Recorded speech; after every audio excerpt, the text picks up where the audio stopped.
Good morning class 12। आज हम accounts का chapter number 9 issue of debenture पढ़ेंगे। जिस प्रकार से मैंने आपको इश्यू ऑफ शेयर पढ़ाया था, सेम वही चैप्टर है। यहाँ पर बस डिवेंचर नाम दे दिया गया है इसे, ठीक है। अब डिवेंचर क्या होता है, सबसे पहले मैं आपको इसमें इसका अर्थ बताता हूँ। इसको हिंदी में बोलते हैं हम ऋण पत्र। ऋण पत्र का मतलब ये होता है कि एक प्रकार की लैटिन भाषा से इसको लिया गया है, डेबर शब्द से लिया गया होता है, ठीक है। जिस डेबर शब्द से इसको लिया गया है, जिसका अर्थ होता है ऋण पत्रधारी टू वे होता है। कोई भी कंपनी जब अपनी अधिगत पूंजी से अधिक राशि के अंश निर्गमित नहीं कर सकती है, ठीक है, जनता से धन प्राप्त करती है, अतः जब उसे व्यापार के लिए दीर्घकालीन ऋण की आवश्यकता होती है तो वह ऋण पत्र निर्गमित करती है और जनता से धन प्राप्त करती है। ऋण पत्र ऋणदाता तथा कंपनी के बीच में एक ऐसा अनुबंध होता है जिसके अंतर्गत कंपनी ऋणदाता के लिए ऋण का ब्याज सहित भुगतान करने का वचन देती है। ऋण संबंधी सभी शर्तें दी होती है इसके अंतर्गत, ठीक है। तो ऋण पत्र क्या हो गया कि जैसे आपको पता है कि कोई भी कंपनी जो होती है वो अपनी निर्गमित पूंजी, अधिगत जो भी पूंजी होती है, उससे ज़्यादा कभी भी अमाउंट जो है वो निर्गमित नहीं कर सकती। मतलब कि आपको उतने ही रुपए के शेयर इशू करना होगा। लेकिन अगर कंपनी को और ज़्यादा पैसों की आवश्यकता होती है और ज़्यादा कैपिटल की आवश्यकता होती है तो वो अपने ऋण पत्र में वहाँ पर निर्गमित कर सकती है, ठीक है। ऋण पत्र निर्गमित कर सकती है और उस ऋण पत्र को जो निर्गमित करती है तो वो एक प्रकार का ऋण पत्रधारी और कंपनी के बीच में एक ऐसा अनुबंध होता है जिसमें वो सारी ये शर्तें लिखी होती हैं कि कंपनी उसको ब्याज सहित भुगतान कब करेगी और वो उसका वचन देती है, ठीक है।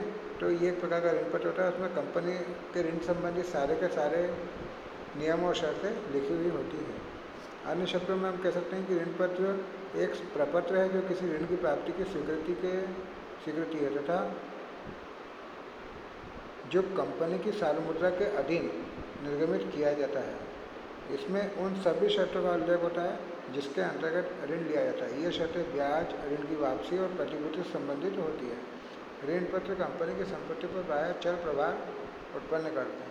मतलब क्या होता है कि फ्लोटिंग चार्जेस होता है यहाँ पर, कि एक प्रकार से जो प्रपत्र होता है उस पर कंपनी की सार्वमुद्रा लगी होती है, यानी कि कंपनी की सील लगी होती है और कंपनी जो है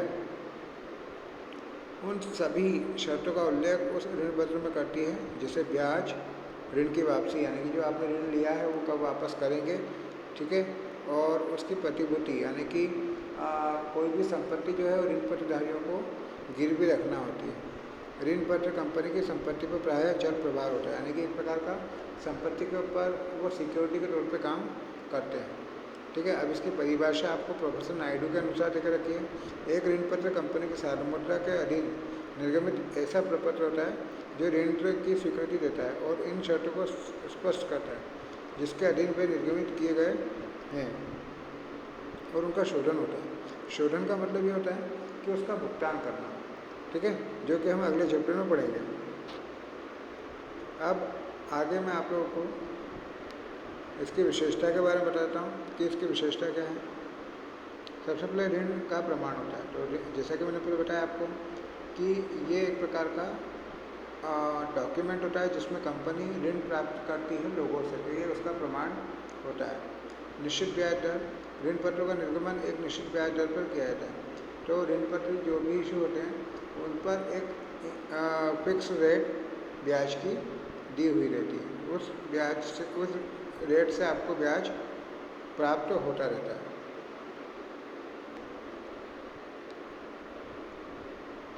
उसके बाद वापसी का अनुबंध होता है।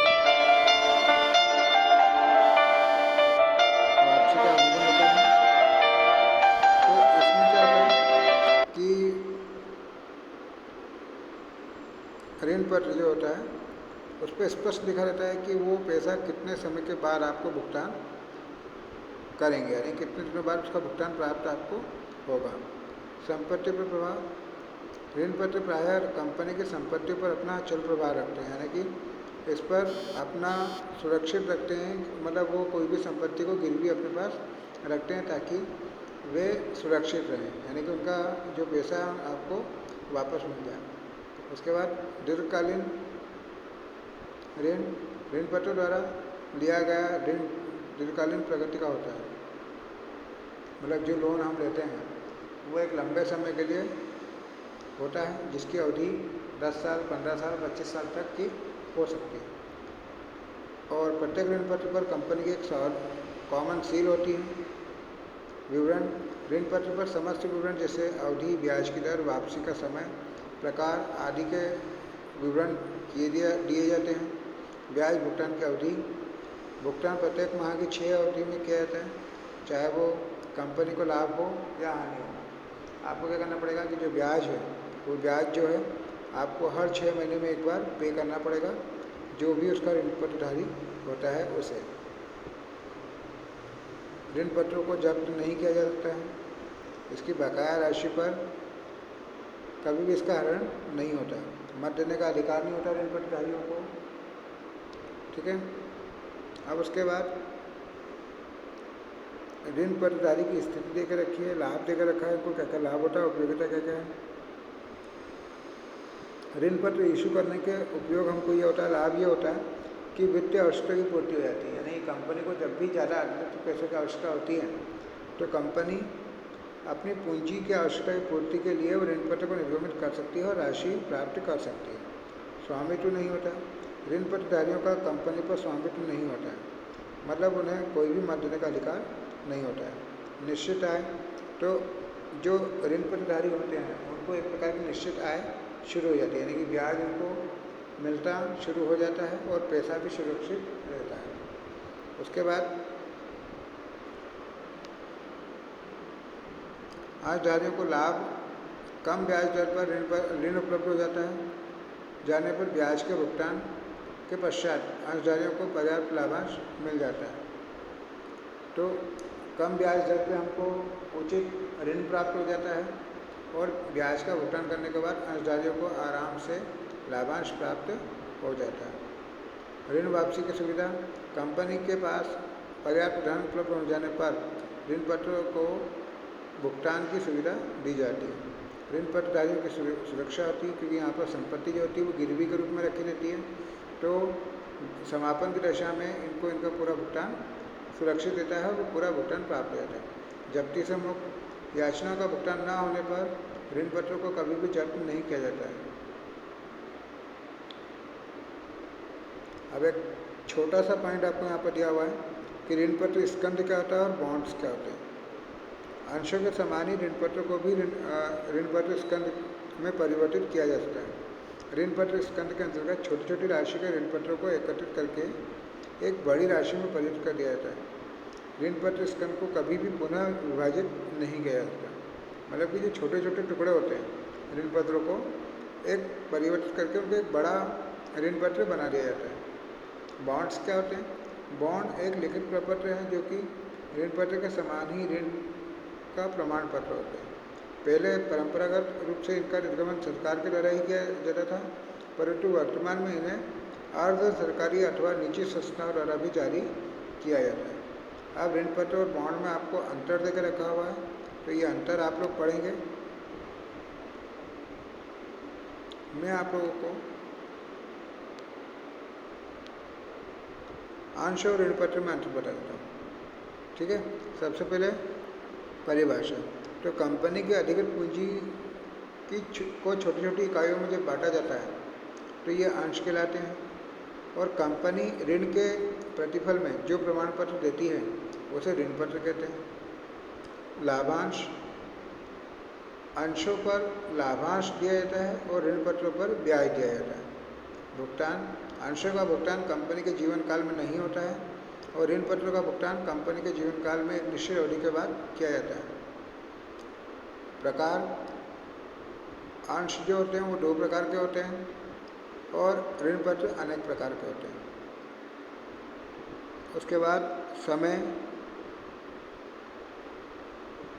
समापन के समय भुगतान: कंपनी का समापन होने पर अंशों का भुगतान ऋण पत्रों के बाद होता है और ऋण पत्रों का भुगतान अंशों के भुगतान के पहले होता है। उसके बाद प्रतिबंध: अंशों का बट्टे पर निर्गमन पर प्रतिबंध होता है और ऋण पत्रों का निर्गमन करने के संबंध में कोई भी प्रतिबंध नहीं है।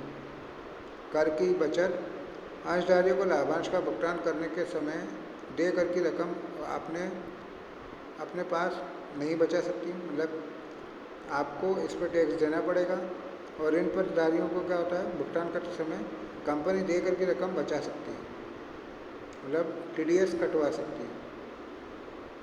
अब अंशधारी और ऋण प्रतिधारी में अंतर, तो अंश और ऋण पत्र में अंतर होगा। अब अंशधारी यानी कि जो अंशधारी होते हैं जो अंश खरीदते हैं, और जो ऋण प्रतिधारी होते हैं जो ऋण देते हैं, उन दोनों में भी अंतर होता है। स्वामित्व की अगर बात करें तो अंशधारी जो होते हैं वो कंपनी के मालिक होते हैं और ये कंपनी के ऋणदाता होते हैं। प्रतिफल, अंशधारी को लाभ मिलता है, ऋण प्रतिधारी को ब्याज मिलता है। अंशधारी को लाभांश का भुगतान लाभ होने की दशा में ही मिलता है और ऋण प्रतिधारी को ब्याज का भुगतान किसी भी कंडीशन में प्राप्त होता है, चाहे हानि हो या लाभ। सदस्यता, अंशधारी कंपनी के सदस्य होते हैं और ऋण प्रतिधारी कंपनी के सदस्य नहीं होते। उसके बाद है मत देने का अधिकार, तो अंशधारी को मत देने का अधिकार होता है और ऋण प्रतिधारी को मत देने का अधिकार नहीं होता है। प्रबंध में भाग, अंशधारी खुद एक प्रबंध होता है, ठीक है, और ऋण प्रतिधारी को प्रबंध में भाग नहीं मिलता है। समापन पर वापसी, कंपनी के समापन अंशधारियों को ऋण प्रतिधारियों के बाद भुगतान मिलता है और कंपनी के समापन पर ऋण प्रतिधारियों को अंशधारियों के पहले पैसा मिलता है। फिर शर्तों का प्रभाव, अंशधारी को अंशों की राशि वैधानिक औपचारिकताओं की पूर्ति के बिना नहीं दी जाती, मतलब अंशधारियों को अंशों की जो वैधानिक औपचारिकताओं की पूर्ति के बिना वापस नहीं होती, यानी कि अंशधारी को जो पैसा वापस मिलता है वो वैधानिक कार्रवाई पूरी करने के बाद ही उन्हें पैसा वापस मिलता है। और ऋण प्रतिधारियों के अदायगी पर किसी प्रकार की लीगल एक्टिविटीज़ नहीं होती है। शोधन की शर्तों का थोड़ा सा इनको पालन करना पड़ेगा, ठीक है। अब आगे आपको ऋण पत्र के प्रकार देकर रखे हुए हैं, ये कितने प्रकार के होते हैं। तो ऋण पत्र जो है यहाँ पर 6 प्रकार देकर रखे हैं, जिसमें अलग अलग है पंजीकृत, वाहक, सुरक्षित, असुरक्षित, शोध्य, अशोध्य, परिवर्तन और अपरिवर्तन, प्रथम और द्वितीय, शून्य कूपन दर और अत्यधिक कटौती ऋण पत्र।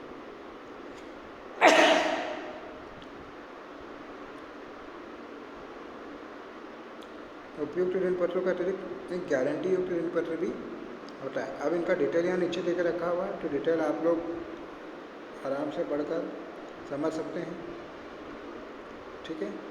अब आप लोगों के लिए यह है कि आगे आपको जिस प्रकार से आपने इश्यू ऑफ शेयर्स के सवाल किए हैं, अगले पेज पर आपको इसकी कुछ एंट्रीज दे रखी है। एंट्रियाँ वही शेयर्स वाली हैं, बस शेयर्स की जगह हमको डिवेंचर यूज़ करना है और इसके सवाल करने की कोशिश आपको करना है। एग्जाम्पल आप इसके करेंगे होमवर्क के रूप में।